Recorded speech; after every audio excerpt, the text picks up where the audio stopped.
नमस्कार। The deep dive में आपका स्वागत है। आज हम एक ऐसे शब्द की चीर-फाड़ करने वाले हैं जो हम सबने सुना है, खासकर जब घर में शादी की बात चलती है, गोत्र। बिल्कुल। पंडित जी पूछते हैं, लड़के का गोत्र क्या है, लड़की का गोत्र क्या है, और अगर गलती से दोनों का एक निकल आए तो हंगामा मच जाता है। हाँ, ये तो होता है। पर यह है क्या भला?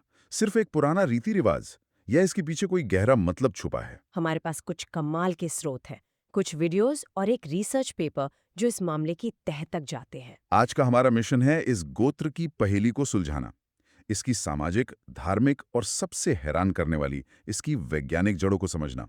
तो चलिए शुरू करते हैं। बिल्कुल, और ये जरूरी भी है क्योंकि ज्यादातर लोग गोत्र और जाति को एक ही तराजू में तौल देते हैं, हाँ, ये बहुत बड़ा कंफ्यूजन है। जबकि ये दोनों बिल्कुल अलग चीजें हैं। आज हम इसी उलझन को सुलझाएंगे और देखेंगे कि ये हजारों साल पुरानी व्यवस्था आज भी हमारे समाज में इतनी मजबूती से क्यों जमी हुई है। चलिए तो फिर एकदम शुरुआत से शुरू करते हैं।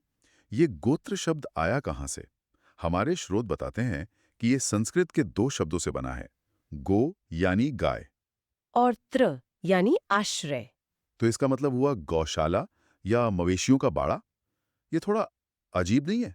एक गौशाला से पूरे वंश की पहचान कैसे जुड़ गई? ये बहुत दिलचस्प सवाल है और इसका जवाब इसके विकास में छिपा है। शुरुआती वैदिक काल में जब समाज कबीलों में रहता था, गोत्र का मतलब सचमुच एक ऐसी जगह से था जहां एक कुल या कबीले की सारी गायें एक साथ रखी जाती थीं। अच्छा। ये उनकी सामूहिक संपत्ति और पहचान का प्रतीक था। लेकिन जैसे जैसे समाज विकसित हुआ, इसका मतलब बदल गया। ये उस पूरे वंश या कुल का प्रतीक बन गया जो एक ही पुरुष पूर्वज से अपनी वंशावली जोड़ता था। और ये पूर्वज कौन थे? कोई महान ऋषि। मतलब गायों के बाड़े से शुरू होके ये ऋषियों की वंशावली तक पहुंच गया है।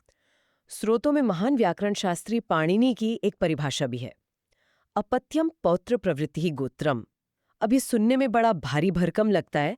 इसका आसान मतलब क्या है? इसका सीधा सा मतलब है कि गोत्र की गिनती आपके बेटे या बेटी से नहीं, बल्कि आपके पोते पोतियों या उनकी संतानों से शुरू होती है। ओह अच्छा। ये दिखाता है कि ये व्यवस्था सिर्फ माँ बाप और बच्चों तक सीमित नहीं है, बल्कि ये एक बहुत बड़ी फैली हुई वंश बेल की बात करती है।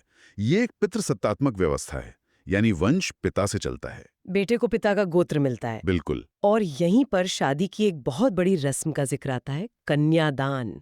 ज्यादातर लोग समझते हैं कि इसका मतलब है कन्या का दान, लेकिन हमारे स्रोत एक गहरा मतलब बताते हैं। हाँ, ये सिर्फ बेटी को सौंपना नहीं है। धार्मिक और प्रतीकात्मक रूप से कन्यादान वो क्षण है जब एक महिला अपने पिता के गोत्र का दान करती है। और अपने पति के गोत्र को अपना लेती है। एकदम सही। वो एक वंश से निकलकर दूसरे वंश का हिस्सा बन जाती है। इसीलिए शादी के बाद महिला का गोत्र बदल जाता है, लेकिन पुरुष का वही रहता है। तो अब आते हैं उस सबसे बड़े नियम पर जिसके कारण हम सब गोत्र के बारे में जानते हैं। सगोत्र विवाह, यानी एक ही गोत्र में शादी करना सख्त मना है। इसके पीछे का तर्क क्या है? क्यों है ये इतनी बड़ी बात? पारंपरिक मान्यता बहुत सीधी है। अगर दो लोगों का गोत्र एक है तो माना जाता है कि वो एक ही ऋषि के वंशज हैं। इस नाते वो दूर के ही सही पर भाई बहन हुए, और भाई बहन के बीच विवाह को हर समाज में अनाचार या इंसेस्ट माना जाता है। तो ये सिर्फ कोई सामाजिक मान्यता नहीं है? नहीं, बिल्कुल नहीं। मनुस्मृति और गौतम धर्म सूत्र जैसे प्राचीन धर्म ग्रंथों में इसका साफ साफ निषेध है। मनुस्मृति का एक श्लोक 3.5 तो सीधे कहता है कि जिस लड़की का गोत्र लड़के के गोत्र के समान हो, उससे विवाह नहीं करना चाहिए। तो ये नियम हजारों साल से चला आ रहा है। लेकिन आज का हमारा कानून इस बारे में क्या सोचता है? क्या भारत में एक ही गोत्र में शादी करना गैर कानूनी है? यहाँ एक बड़ा पेंच है। भारत का हिंदू विवाह अधिनियम 1955 हाँ। वो सगोत्र विवाह पर सीधे तौर पर कोई रोक नहीं लगाता। अच्छा। कानून एक दूसरी चीज पर रोक लगाता है जिसे सपिंड विवाह कहते हैं। सपिंड, इसका क्या मतलब हुआ? सपिंड का मतलब है वो करीबी रिश्तेदार जिनसे आपका खून का रिश्ता है। कानून के मुताबिक आप पिता की तरफ से 5 पीढ़ियों और माँ की तरफ से 3 पीढ़ियों के अंदर शादी नहीं कर सकते। अच्छा, तो यहाँ एक बड़ा अंतर है। कानून हाल की जानी पहचानी पीढ़ियों पर ध्यान दे रहा है, यानी सपिंड, हाँ। जबकि परंपरा हजारों साल पुराने एक ऋषि पूर्वज यानी गोत्र हाँ, पर ध्यान दे रही है। एक तरह से कानून बायोलॉजी देख रहा है और परंपरा वंशावली। बिल्कुल सही कहा। कानून सबूत मांगता है और सपिंड रिश्ते साबित किए जा सकते हैं।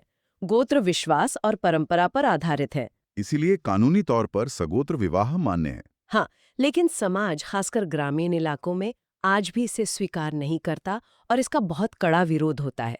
तो कानून और समाज की बात तो समझ आती है, लेकिन सबसे हैरान करने वाली बात तो ये है कि इस हजारों साल पुरानी परंपरा के पीछे एक ऐसा वैज्ञानिक लॉजिक छुपा है जिसे समझने में मॉडर्न साइंस को 20वीं सदी तक का इंतजार करना पड़ा। चलिए इस सामाजिक नियम के डीएनए में झांक कर देखते हैं। ये इस विषय का सबसे आकर्षक हिस्सा है। देखिए, इंसान की हर कोशिका में 23 जोड़े गुणसूत्र या क्रोमोसोम्स होते हैं। इनमें से 22 जोड़े, जिन्हें ऑटोसोम कहते हैं, लगभग एक जैसे होते हैं। 23वां जोड़ा लिंग तय करता है। महिलाओं में ये XX होता है और पुरुषों में XY। तो इस पूरी जेनेटिक पहेली में हमारे डीएनए का कौन सा हिस्सा गोत्र के नजरिए से सबसे अहम हो जाता है?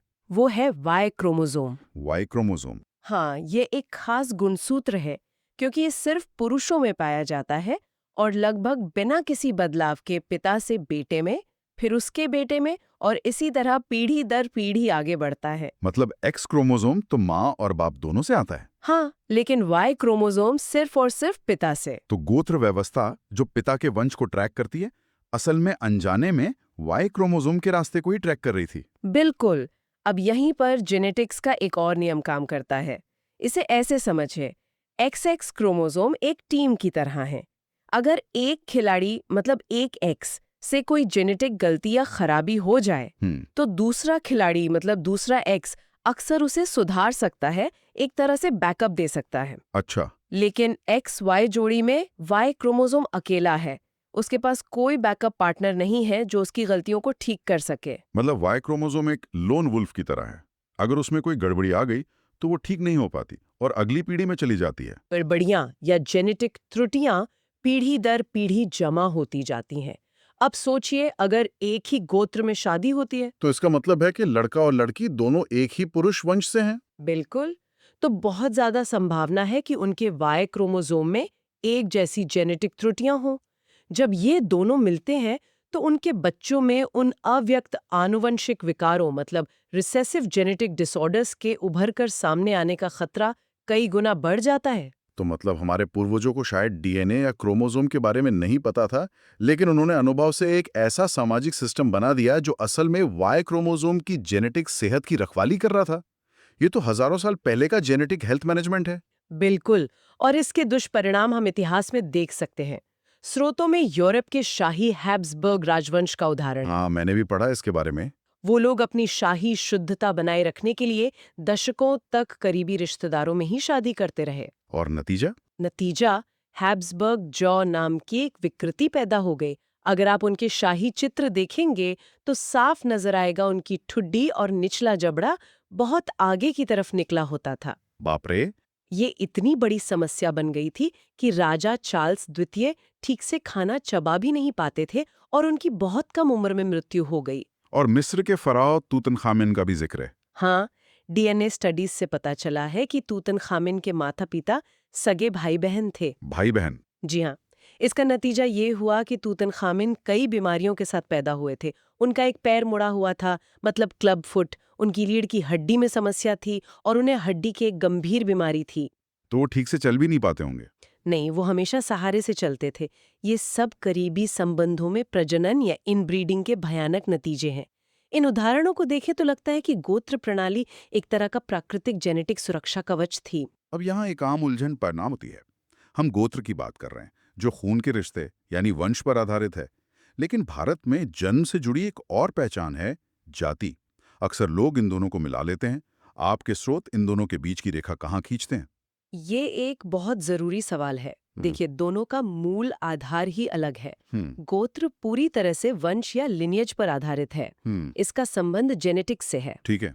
जबकि जाति की शुरुआत ऐतिहासिक रूप से काम आधारित समूहों या व्यवसाय संघों के तौर पर हुई थी। जैसे लोहे का काम करने वालों का एक समूह लोहार जाति बन गया। मिट्टी के बर्तन बनाने वाले कुम्हार कहलाए। लेकिन फिर ये उलझन पैदा क्यों हुई? क्योंकि जाति भी तो जन्म से ही मिलने लगी। सही पकड़ा। जब पेशे पिता से बेटे को विरासत में मिलने लगे तो व्यवहार में जाति भी जन्म आधारित हो गई। लेकिन उनकी उत्पत्ति का सिद्धांत अलग है।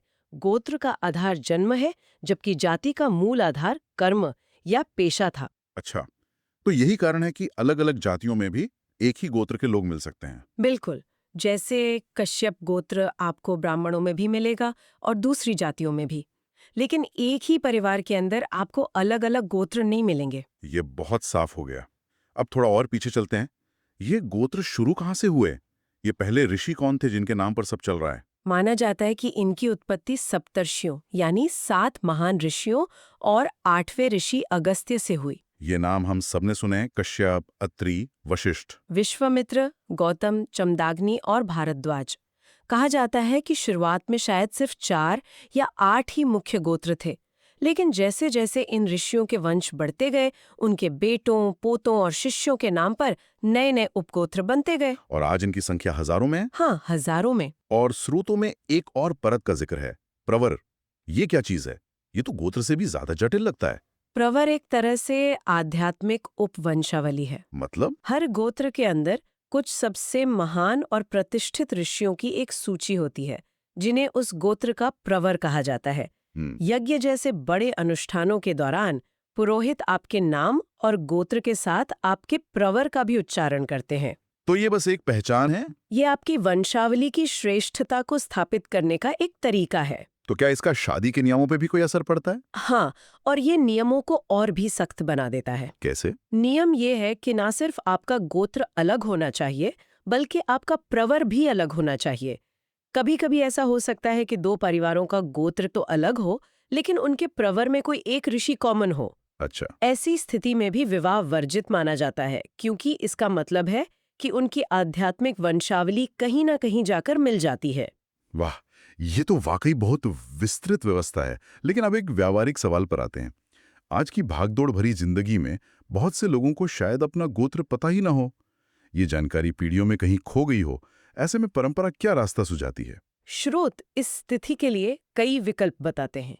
सबसे पहला और आसान तरीका है अपने घर के बड़े बुजुर्गों से, जैसे दादा दादी या नाना नानी से पूछना। ज्यादातर मामलों में उन्हें ये पता होता है। और मान लीजिए उन्हें भी ठीक से याद नहीं है, तब क्या? तो दूसरा विकल्प है अपने पैतृक गांव जाना, वहां अपने समुदाय या कुल के लोगों से बात करना। अक्सर एक ही कुल के लोगों का गोत्र एक ही होता है। ठीक है। तीसरा विकल्प बहुत ही अनोखा है। भारत में कुछ तीर्थ स्थान हैं, जैसे गया, हरिद्वार या पुष्कर, जहां लोग श्राद्ध या पिंडदान जैसे अनुष्ठान करने जाते हैं। हाँ, सुना है। इन जगहों पर पंडों और पुरोहितों के पास विशाल वंशावली रिकॉर्ड होते हैं, जिन्हें पोथियां कहते हैं। एक मिनट, मतलब गया जैसी जगहों पर हमारे परदादाओं और उनके भी परदादाओं का रिकॉर्ड आज भी मौजूद हो सकता है। ये तो एक तरह का फिजिकल सदियों पुराना क्लाउड स्टोरेज हुआ। अब बिल्कुल कह सकते हैं। ये पोथियां चमड़ी की जिल्द वाली मोटी मोटी किताबें होती हैं, जिनमें हाथ से पीढ़ी दर पीढ़ी का हिसाब लिखा होता है। कमाल है। लोग अपने जिले और गांव के पंडे को ढूंढकर अपनी वंशावली का पता लगा सकते हैं। इसके अलावा आप अपने कुल पुरोहित यानी जो परिवार के पारंपरिक पुजारी हैं, उनसे भी पूछ सकते हैं।